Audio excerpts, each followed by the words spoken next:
পেয়ে যাবে, তখনই বুঝবেন যে লোকটি পরকীয়ায় লিপ্ত আছে।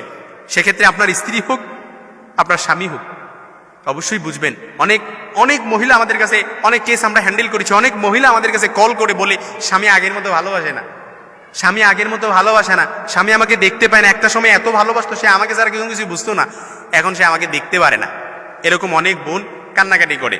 তো এই জন্য প্রিয় বোন, যারা মিডিয়ার কল্যাণে শুনবে আর যারা আপনাও শুনতেছেন, ইনশাআল্লাহ আজিজ, এই তিনটি লক্ষণ যদি দেখতে পারেন, আপনি তখনই অবজার্ভ করবেন বিষয়টা যে আপনার স্ত্রী কোন দিকে যাচ্ছে, কোন দিকে যাচ্ছে, সে কি করছে, তখনই অবজার্ভ করবেন। আবার মা বোনরাও যখন স্বামীর ভেতরে তিনটি লক্ষণ প্রকাশ পাবে, তখনই স্বামীকেও কি করবেন, অবজার্ভ করবেন। তার চাল চলন তখন আপনি অবজার্ভ শুরু করবে দিবেন, সে কোন দিকে যাচ্ছে, কোথায় সে চলাচল করতেছে, সব বিষয়গুলো আপনি সতর্কতার সাথে অবজার্ভ করবেন। এই জন্য প্রথম নাম্বার যে প্রকাশটা, অর্থাৎ তার চেহারার নূর আল্লাহ তাআলা উঠিয়ে নিবে। চেহারার নূর, অনেক সময় দেখবেন দেখতে ব্ল্যাক কালার, অর্থাৎ কালো লুক, কিন্তু তার চেহারার মধ্যে একটা আলোকচ্ছটা আছে, দেখতে খুব ভাল লাগে তাকে, অর্থাৎ চেহারার মধ্যে যেন একটা নূর চমকায়।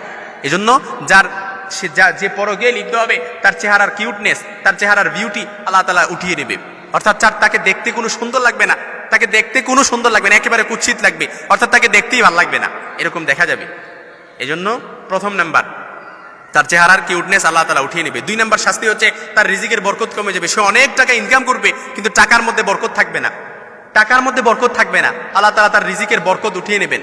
অর্থাৎ তার চারদিক থেকে তার রিজিককে সংকীর্ণ করে দেওয়া হবে এই পরকীয়ায় লিপ্ত করার কারণে, গোপন জেনায় লিপ্ত হওয়ার কারণে, গোপন পাপে লিপ্ত হওয়ার কারণে আল্লাহ তাআলা অর্থাৎ তার রিজিকের বরকত আল্লাহ তাআলা আসমান থেকে, জমিন থেকে আসমানে উঠিয়ে নেবেন।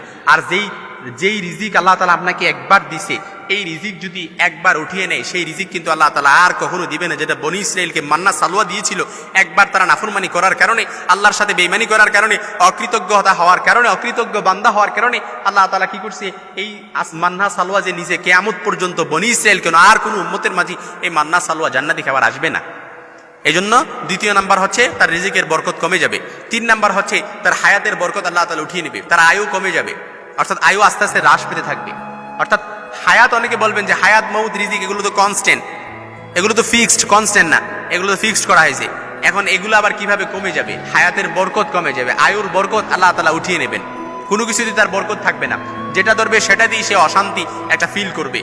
এজন্য যারা পরকীয়ায় লিপ্ত, এই 3টি লক্ষণ যদি দেখতে পারেন, তখনই লোকটি সতর্কতার সাথে লোকটিকে অবজার্ভ করবেন যে তার চাল চলন, তার আচার ব্যবহার, তার চলনে বলনে সে কি করছে না করছে, সব বিষয়গুলো আপনি অবজার্ভ করবেন সতর্কতার সাথে।